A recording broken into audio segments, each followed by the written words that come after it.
यह है IPS doctor Sushil Kumar Bishnoi. अभी इनका प्रशिक्षण काल चल रहा है। 4 अप्रैल को इन्हें उदयपुर जिले के गोगुंदा थाने में लगाया गया था। गोगुंदा पुलिस थाने के इतिहास में पहली बार किसी आईपीएस को थाने की जिम्मेदारी दी गई। इन्हें 3 महीने और 3 दिन के लिए नियुक्ति दी गई थी। 28 जून का दिन इनके लिए गोगुंदा थाने में सेवा का आखिरी दिन था। इस दिन हमने भी की उनसे मुलाकात और फिर की बात। आप भी देखिए और सुनिए। नमस्कार, मैं लखन सालवी और आप देख रहे हैं डेली राजस्थान। उदयपुर जिले के गोगुंदा थाने में पिछले 3 महीने और 3 दिन से थानाधिकारी के रूप में नियुक्त है प्रशिक्षु आईपीएस डॉक्टर सुशील कुमार बिश्नोई। आज उनका आखिरी दिन है और वो आज थाने से विदा होंगे। आज सुबह से ही उनको विदाइयाँ जो देने के लिए तांता लगा हुआ है और 2-3 कार्यक्रम तो आज आयोजित हो चुके हैं और शाम तक विदाइयों का दौर जारी रहेगा। ऐसे में डेली राजस्थान भी उनको विदाई देने के लिए पहुंचा है। जानेंगे कैसा लगा गोगुंदा, जानेंगे थानाधिकारी के रूप में बिल्कुल गाँवों में जो उन्होंने काम किया कैसे रहे उनके अनुभव, और जानेंगे कैसे वो इस मुकाम तक पहुँचे और क्या है प्रेरणा। कैसा लगा? ओवरऑल कहा जाए तो बहुत ही सुखद अनुभव रहा और बहुत सारी चीज़ें जो ट्रेनिंग के दौरान जो सीखने को मिलती है और जो सीखनी चाहिए वो चीज़ें मेरे को यहाँ पे मिली और वैसा वातावरण मिला कि उसमें सीख पाएँ। पर इस तरह का आपने ट्रेनिंग के दौरान या बाद भी तो आपने कभी ऐसा सोचा कि मुझे बिल्कुल ठेठ गांव में इस तरीके से काम करने का अवसर मिलेगा? जैसे ट्रेनिंग के मॉड्यूल के अकॉर्डिंग एक रूरल पुलिस स्टेशन और एक अर्बन पुलिस स्टेशन दिया जाता है, तो ये हमारे ट्रेनिंग के मॉड्यूल में ही फिक्स होता है कि you have to work in the rural area. So it was pre decided and I was very lucky that I got the opportunity to work in this area. आते ही जैसा कि आपको पता चला होगा कि एनडीपीएस की यहाँ पे तस्करी का हाईवे पे होता है, तो आते ही 1-2 बड़ी कार्रवाइयाँ थी आपको। बिल्कुल बिल्कुल। तो जीवन की पहली जो कार्रवाई थी वो कौन सी थी और कैसे उसे अंजाम दिया? पहली जो कार्रवाई जो first day of the joining, तो गणगौर जो मेला तो वो चल ही रहा था, लेकिन उसके दूसरे ही दिन जो फर्स्ट जो कार्रवाई हुई जो सुबह लगभग 5 से 6 बजे के बीच में जो एक डोडा पोस्ट से भरी हुई जो पिकअप है वो पकड़ी और फायरिंग भी हुई उस दौरान और उसको सफलतापूर्वक हमने कार्रवाई को अंजाम दिया और अराउंड 4.5 क्विंटल डोडा है उसमें बरामद हुआ और जो डोडे को सब्जियों के नीचे छिपा के ले जाया जा रहा था, सफलतापूर्वक कार्रवाई को अंजाम दिया गया। आपको और क्या जानकारी इस बाबत मिली तस्करी के बाबत कि लोगों के क्या तरीके हैं तस्करी करने के? तस्करी 2 तरह से हो रही है, मेनली 2, एक तो शराब की तस्करी हो रही है और दूसरा डोडा पोस्ट की तस्करी हो रही है, मेनली जो इस एरिया में जो ये रूट है। तो हमने दोनों ही एरियाज़ में काम किया और दोनों में ही सफलतापूर्वक कार्रवाइयों को अंजाम दिया गया। तो एक तो डिस्गाइज करके जैसे सब्जियों के नीचे, लहसुन के नीचे या फिर चारे के नीचे छिपा के ले जाते हैं तस्कर। दूसरा जो लग्जरी गाड़ियां हैं उसके अंदर भी ले जाते हैं, जो फिल्म लगा के कांच के ऊपर और जिससे अपारदर्शी हो जाए गाड़ी, और उसके अंदर ले जाते हैं। और दूसरा शराब की तस्करी बसों में भी होती है और छोटी गाड़ियों के मार्फत भी इस बॉर्डर एरिया जो गुजरात की तरफ उसमें ले जाते हैं। तो 2 तरह से मेनली तस्करी हो रही है यहाँ पे। तस्करी को और प्रभावी तरीके से रोकने के लिए और आपके अनुभव से और क्या किया जाना चाहिए? मेरे हिसाब से तस्करी को रोकने के लिए एक तो जो सोर्स है वहीं पे ज़्यादा कार्रवाई होगी तो मेरे हिसाब से ज़्यादा इस पे अंकुश लगाया जा सकता है। जैसे जो एरिया है एमपी से लगता एरिया है या फिर चित्तौड़ का एरिया है जो, उसमें ज़्यादा से ज़्यादा पिकेट्स इस्टेब्लिश करें, वहाँ टीम बना के ज़्यादा कार्रवाई करें। तो जहाँ सोर्स है वहीं पे ज़्यादा कार्रवाई होगी तो ज़्यादा अंकुश लगा सकते हैं या फिर प्रभावी रूप से उस समस्या को ख़त्म कर सकते हैं। यहाँ पर शराब की तस्करी और शराब के उपयोग पर जिस तरीके से दुकानों पे यहाँ पे हमने कार्रवाइयाँ देखी कि आए दिन आपने अवैध जो ठेके चल रहे थे उनको भी रोका और कुछ होटल्स में जो अवैध रूप से बेची जा रही है उनको भी रोकने के साथ में गिरफ्तारियां भी आपने की। क्या कहेंगे यहाँ के लोगों को शराब के सेवन को लेके? शराब वैसे आधिकारिक रूप से बेचना अलाउ है ठेकों के माध्यम से, गवर्नमेंट की जो शॉप्स है या फिर जो ऑथोराइज शॉप्स है उनके माध्यम से जो पर्टिकुलर टाइमिंग है, जो सुबह 10 बजे से शाम को 8 बजे तक बेचना अलाउड है। उसके बाद जो भी शराब बिकती है या जो ऑथोराइज्ड शॉप है उनके अलावा जहाँ भी शराब बिकती है वो अवैधानिक है, अवैध है, तो उसके ऊपर हमने जो कार्रवाइयाँ की है। या फिर कुछ ऐसे होटल्स एंड जो रेस्टोरेंट्स हैं जहाँ शराब बेचने का लाइसेंस नहीं है, वहाँ हमने कार्रवाइयाँ की। और दूसरा एक मेरा ये संदेश है कि शराब का सेवन करना और न करना एक अपना पर्सनल मैटर है, लेकिन जो स्वास्थ्य के ऊपर जो विपरीत प्रभाव पड़ता है उस हिसाब से शराब का सेवन नहीं करना चाहिए। और यहाँ के लोगों से भी मेरी अपील है कि ऐसी शराब जो साइंटिफिक रूप से प्रूव नहीं है कि ये सही है या गलत है, या फिर जो अंडर प्रूफ और ओवर प्रूफ जो शराब है उसको ना खरीदें, मेरा ये अपील है जनता से। इनके अलावा ऐसी विस्फोटक की एक जो कार्रवाई की थी, विस्फोटक पदार्थ पकड़ने वाली, जी जी जी। ये कैसे रहा था और क्या ऐसे केसेस आमतौर पे होते रह रहे हैं? जैसे ये माइनिंग का एरिया है, उस एरिया में लोग विस्फोटक का यूज करते हैं मेनली माइंस में विस्फोट करने के लिए, या पत्थर की माइंस वहाँ यूज करते हैं। तो लेकिन उस जो विस्फोटक है उसको यूज करने का लाइसेंस होना चाहिए, और जो बेचता है उसके पास भी लाइसेंस होना चाहिए कि आप विस्फोटक बेच रहे हैं, कितनी मात्रा में बेच रहे हैं और कितना विस्फोटक आप कहाँ से आपके पास आ रहा है, वो पूरा डिटेल्स होना चाहिए। तो ऐसी एक कार्रवाई हमने की जिसमें एक आदमी के पास जो ये ट्यूबवेल खोदते हैं उनके पास एक विस्फोटक पाया गया और उसको जब्त किया। उसके अकॉर्डिंग अधिनियम के तहत हमने कार्रवाई की और जब्त किया सामान को जो भी था। पहली बार ऐसा हुआ आपके कार्यकाल में कि व्यापारी वर्ग का ध्यान भी आपकी ओर गया। जी जी। और व्यापार में जो अवैध तरीके इस्तेमाल करते हैं लोग, तो उनमें कहीं न कहीं घबराहट हुई। जी जी। बात कर रहा हूँ विमल गुटखे की कार्रवाई थी, ये बिल्कुल अलग तरह की कार्रवाई थी। ये कैसे आप कर पाए? ये कार्रवाई भी अपने आप में एक अहम थी, क्योंकि जो वस्तु कर और जो सेवा कर के रूप में जो सरकार वसूलती है उसको चूना लगाया जा रहा था एक तरह से। तो सूचना थी कि ऐसा कोई ट्रक है और अवैध रूप से ले जाया जा रहा है जिसका जीएसटी इन्होंने चुकाया नहीं है। तो हमने रुकवा के डॉक्यूमेंट्स को वेरीफाई किया, तो डॉक्यूमेंट्स अवैध पाए गए और वो सही नहीं थे।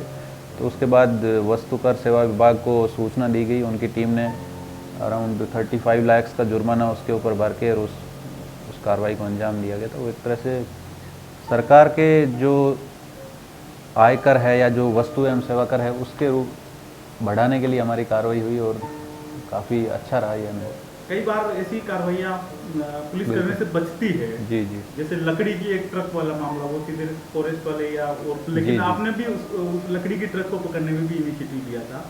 एक पेप्सी वाली ट्रक और थी, ये क्या केस था और इसे कैसे सॉल्व किया? ये केस भी बहुत पेचीदा केस था कि एक पेप्सी का ट्रक बीच में से गायब हो जाता है। ट्रांसपोर्ट ने भरवाया लेकिन बीच में से ट्रक गायब हो गया, और जो रिसीवर थे जहाँ जिस ट्रांसपोर्ट को वो पहुँचना था वहाँ पहुँचा नहीं, बीच में से ही ट्रक को जो चालक और परिचालक ने मिलकर उसको गायब कर दिया। तो इसमें भी यही था कि जो ट्रक था उसके ऊपर दूसरे नंबर लगा के जो ट्रक वहाँ नहीं पहुँचना था उसकी जगह ये ट्रक पहुँच गया और इन्होंने भर लिया जो पेप्सी था, और उसके बाद इन्होंने बीच में से ट्रक को गायब कर दिया। तो हमने भी टीम बना के वो सघन अभियान चलाया और 2 दिन के अंदर उस ट्रक को बरामद कर लिया हमने डूंगला के पास में से, और माल भी उसमें पूरा बरामद हो गया और बाद में सभी गिरफ्तारियां भी होगी उसमें, और पूरी तरह केस को सॉल्व कर दिया। सर, क्या 3 महीने में यहाँ पे रहते हुए शुरुआती कुछ दिनों में ऐसा कोई लक्ष्य बनाया आपने कि मुझे ये करना है, और क्या वो आप कर पाए? लक्ष्य तो यही था कि तमाम तरह की जो अवैध चीज़ें हैं उनके ऊपर अपने को लगाम लगानी है, और जो अपराधी है उनको ऐसा तो नहीं कि सभी को जेल भेजना है, उनको ये हो कि वो अपराध करने से बचें, अपराध करने की जो उनकी संगति है उनसे दूर रहें। मेरा लक्ष्य यही था।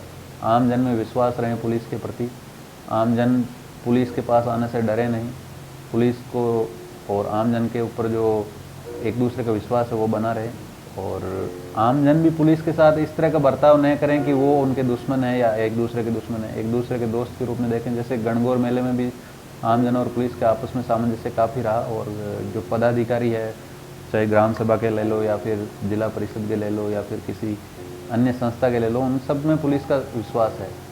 यहाँ पे मैंने देखा है और इस विश्वास को बनाए रखने के लिए मैंने प्रयास किया है। हो सकता है मैं आंशिक रूप से या पूर्ण रूप से सफल रहा हूँ नहीं रहा हूँ, लेकिन मैंने अपना प्रयास पूरा किया है इसमें। आपने शुरुआती दिनों में ही एक जो धाक जमानी थी, एक जो पुलिस का थोड़ा सा टेरर एक अपराधियों के अंदर जो होना चाहिए, जी, जी। उसको बनाने के लिए आपने प्रयास किया था। और वो प्रयास सबसे पहले आपने अवैध शराब पर किया था जो यहाँ पे दुकानों पे बिक रही थी। जी, ये आइडिया कहाँ से मिला? आइडिया तो जैसे आप एज ए आम इंसान भी देखोगे कोई चीज़ अवैध बिक रही है तो वो आपको दिख जाती है, क्योंकि जैसे एक ऑथोराइज्ड शॉप है और एक अनऑथोराइज्ड शॉप है, उसका पूरा हुलिया ही आपको दूसरा ही नज़र आएगा। तो आप नज़र दौड़ाओगे तो मार्केट में आपको पता लग जाएगा कि यहाँ पे क्या अवैध बिक रहा है या सुचारू रूप से या जो वैधानिक रूप से कुछ बिक रहा है, तो वो पता लग जाता है।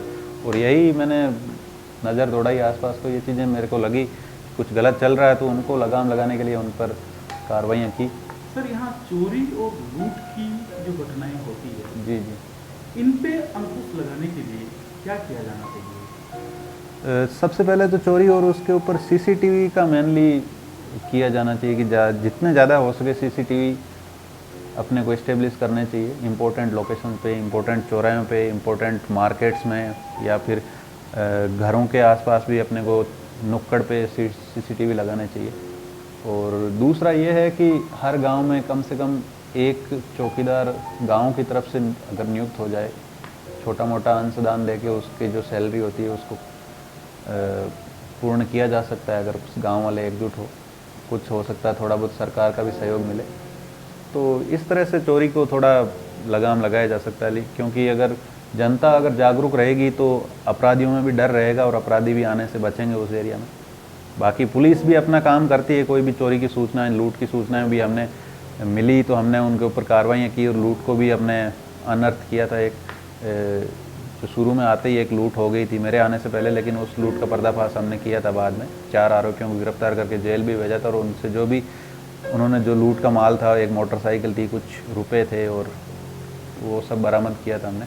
बाकी उसके बाद लूट की तो कोई वारदात नहीं हुई, छोटी मोटी चोरी की वारदात हुई है, उसमें भी हमने खुलासा किया है।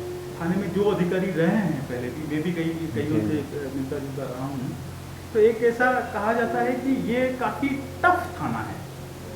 जी, आपके लिए ये टफ था या रफ था? एक तरह से देखा जाए तो टफ भी है, क्योंकि सब तरह के अपराध यहाँ पे होते हैं। तस्करी भी होती है, लूट, चोरी, और शराब, अवैध शराब की बिक्री, या फिर मारपीट, या फिर और कहा जाए तो जैसे एक्सीडेंट्स भी बहुत होते हैं, क्योंकि हाईवे अराउंड 50 किलोमीटर से ज़्यादा हाईवे यहाँ से गुजरता है। और दूसरा टेरेन भी टफ है, तो मोटरसाइकिल और इनमें छोटे छोटे जो रास्ते हैं वहाँ भी काफ़ी एक्सीडेंट्स होते हैं। तो बहुत वेराइटी ऑफ द क्राइम्स यहाँ पे है। तो एक तरह से मेरे हिसाब से तो टफ न कहा जाए तो सीखने के हिसाब से बहुत अच्छा है। यहाँ पे आपको वेराइटी ऑफ द थिंग्स मिलेगी, तो उससे आप अच्छा खासा सीख पाओगे। सीधा पब्लिक से और पॉलिटिकल लोगों से जुड़ा होता है, अभी हुआ इस आपके कार्यकाल में रहा होगा आपका। पॉलिटिकल कोई प्रेशर रहते हैं, किस तरीके से हैंडल करना है आप? जो जनता के प्रतिनिधि होते हैं उन पे ऊपर भी दबाव रहता है कि जनता की समस्याओं का वो निराकरण करें। और जनता अगर पुलिस के पास ना जाके उनके पास भी जाती है तो वो भी यही चाहते हैं कि पुलिस उनका जो भी समस्या है उनके समाधान करें। तो एक तरह से देखा जाए तो अगर सहयोग की दृष्टि से देखा जाए तो वो उसको दबाव न मान के एक तरह से कोऑपरेशन भी मान सकते हैं अपने। और दूसरे तरह से देखा जाए तो कुछ अधिकारी इसको ये मानते हैं कि अवैधानिक दबाव बनाने का प्रयास करते हैं। तो उस टाइम अगर आप पोलाइटली उस चीज़ को मना कर सकते हैं तो मेरे हिसाब से पॉलिटिकल एग्जीक्यूटिव या जो भी पदाधिकारी वो उस चीज़ को एक्सेप्ट भी करेंगे। कोई चीज़ नाजायज़ है तो आप पोलाइटली मना करेंगे तो मेरे हिसाब से उनको बुरा नहीं लगेगा। मतलब आपका व्यवहार और आप इस तरीके से टॉक करते हैं वो काफ़ी महत्वपूर्ण हो जाता है कि आप जी। तो ओवरऑल देखें तो 3 महीने का जो कार्यकाल है ये आपके लिए सीखने का रहा और हमारे लिए गोगुंदा वासियों के लिए ये काफ़ी अच्छा रहा। अच्छी पुलिसिंग देखने को मिली और अच्छे अधिकारी के रूप में आप जाने जाएंगे। एक चीज़ है सर कि यहाँ ऐतिहासिक तौर पे जी और भौगोलिक तौर पर ये क्षेत्र की काफ़ी विशेषताएं हैं।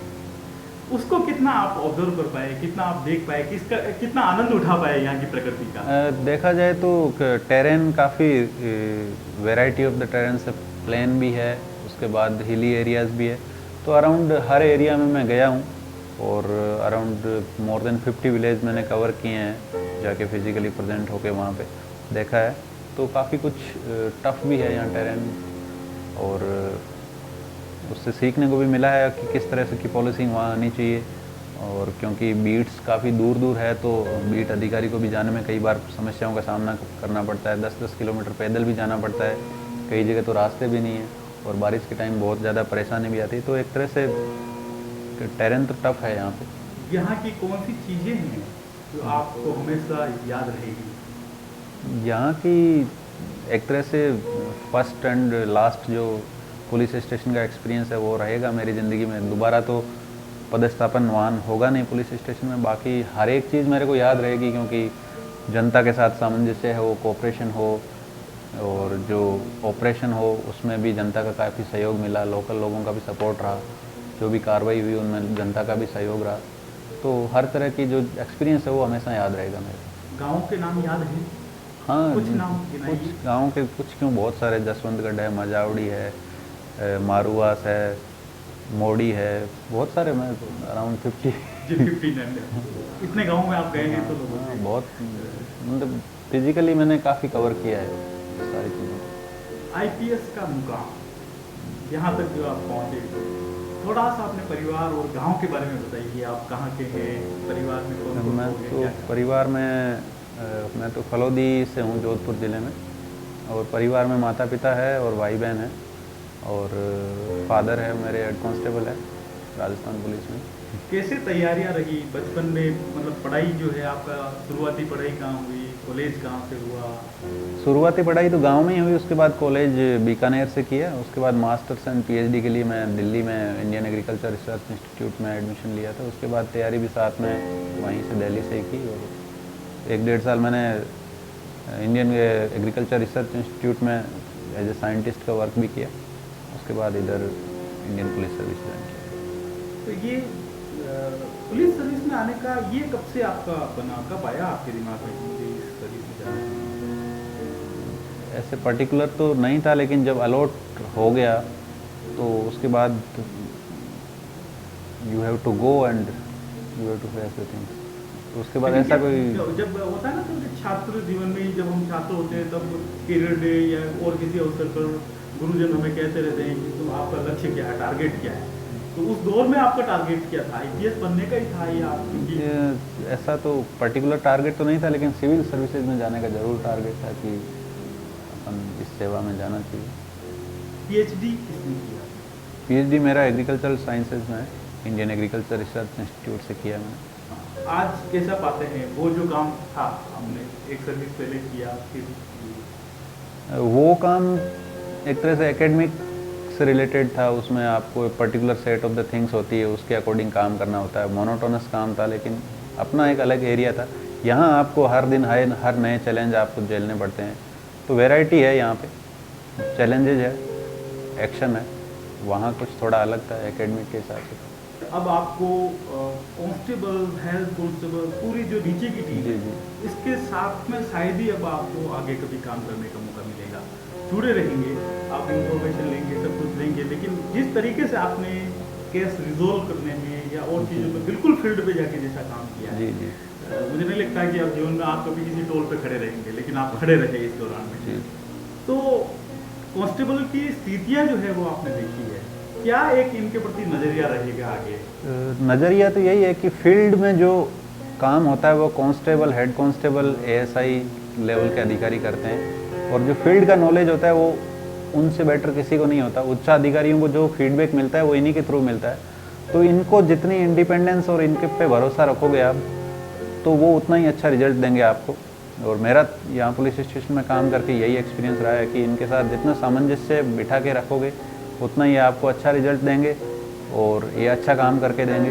थाने में रहते हुए आपने व्यवस्थाएं भी देखी कि क्या जो चीज़ें मिलनी चाहिए, एक थाने में जितनी नफरी होनी चाहिए, एक थाने में जितने नफरी है उनके लिए खाने पीने से लेकर रहने तक की जो चीज़ें होनी चाहिए, वो कितनी यहाँ पर है और कितनी नहीं है, ये सब आपने देखा है। जी। लेकिन इनको क्या इनमें थोड़ी बहुत आपको कमियां लगती है, और आगे आपका क्या रहेगा ऐसी चीज़ों को ठीक करने का? हो सकता है काफ़ी कमियां रहती है, लेकिन जो इंडिया का परिवेश है उसमें आप अपने आप अपने जो माहौल होता है उसके अकॉर्डिंग अपने एडजस्ट कर लेते हैं। जैसे किसी घर में भी अपने जैसे हर एक आदमी के लिए अलग कमरा तो नहीं होता, लेकिन उसमें आप 5-6 लोग भी एक साथ सोते हैं। तो उसी तरफ से यहाँ से भी, यहाँ अपने इस थाने में भी जो नफरी होती है वो अपने आप को एडजस्ट कर लेती है। संसाधन चाहे कितने भी हो, उस संसाधनों का अच्छे ढंग से उपयोग कैसे किया जाता है वो अपने आप सीख जाते हैं। कई बार कमी भी रहती है संसाधनों की, लेकिन उस कमी को वो इतना हाईलाइट नहीं करते कि उस कमी से अपना काम प्रभावित हो। हाँ, अपने थाने का देखा जाए तो यहाँ काफ़ी अच्छी व्यवस्था है, मेस की भी अच्छी व्यवस्था है, खाने का भी अच्छा है सिस्टम, और रहने के हिसाब से भी बैरक वगैरह अच्छे हैं। तो यहाँ तो कमी नहीं है, लेकिन कुछ स्टेशंस में मैंने देखा है कि कमी है, लेकिन फिर भी उस कमी का लोग बहाना नहीं बनाते हैं। ये राजस्थान पुलिस की बहुत अच्छी बात है और इसकी मैं दाद देता हूँ। ये एक पुलिसिंग की और पुलिस विभाग की और तमाम अधिकारियों और कर्मचारियों की खासियत है जी। कि पुलिस के कांस्टेबल बैरक में उनके पानी गिर रहा होगा बारिश में से, बारिश के दिनों में नीचे कीड़े मकोड़े आ रहे होंगे, लेकिन वो कभी नहीं कहेंगे कि हमारा बैरक ऐसा है, हमारा वो कमियां कभी अपनी विभाग की और थाने की नहीं बताते। और वैसा ही आज आपने खुद ने भी ऐसा कर दिखाया है। आपको बहुत बहुत बधाई, आप यहाँ रहे। Thank you sir. इस तरीके से आपने मुलाकात का समय दिया, इसके थैंक लिए यू, भी। थैंक और यू, आपको भी बहुत बहुत शुभकामनाएं। आगे आप और जीवन में उससे बढ़ें। श्रीमान IPS साहब के साथ में रहकर हमें काफ़ी कुछ नई बातें सीखने मिली। श्रीमान IPS साहब के साथ में जब भी हमें श्रीमान IPS साहब ने काम के लिए और कोई मिशन के लिए लेके गए तो काफ़ी बहादुरी के साथ, ईमानदारी के साथ और कर्तव्य निष्ठा के साथ में उनके साथ में हमने काम किया है। और इसे हमारे पुलिस विभाग में एक बहुत अच्छा मैसेज जा रहा है। और साहब का अनुभव एक IPS लेवल के अधिकारी है तो काफ़ी ऊंचा है।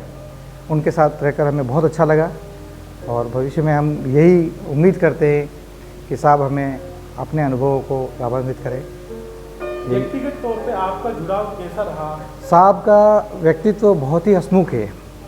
किसी भी समस्या को लेकर हम जब भी साहब के पास में गए हैं, साहब ने हमें हंसमुख स्वभाव से किसी बात को इस तरह से हमें बताया कि हम उस चीज़ को तुरंत कैचअप कर लिया हमने। साहब ने कोई भी चीज़ को समझाया हमें, किसी मैटर के बारे में, किसी प्रकरण के संबंधित, तो बहुत ही अच्छा तरीके से साहब ने हमें समझाया और उस मैटर को हमने शीघ्र से सॉल्व किया है। और साहब हमेशा हमारे साथ में रहकर, हमारे पीछे कंधे पे कंधा रखकर हमारे साथ में हमें सपोर्ट किया और मुश्किल से मुश्किल घड़ी में हमने समस्या का सॉल्यूशन किया है। और साहब का निर्देश बहुत अच्छा रहा हमारे साथ। इस चैनल को आप सब्सक्राइब कर लीजिए और बेल आइकन को दबा दीजिए ताकि हम जैसे ही कोई नया वीडियो अपलोड करेंगे उसका नोटिफिकेशन आपको तुरंत मिल जाएगा।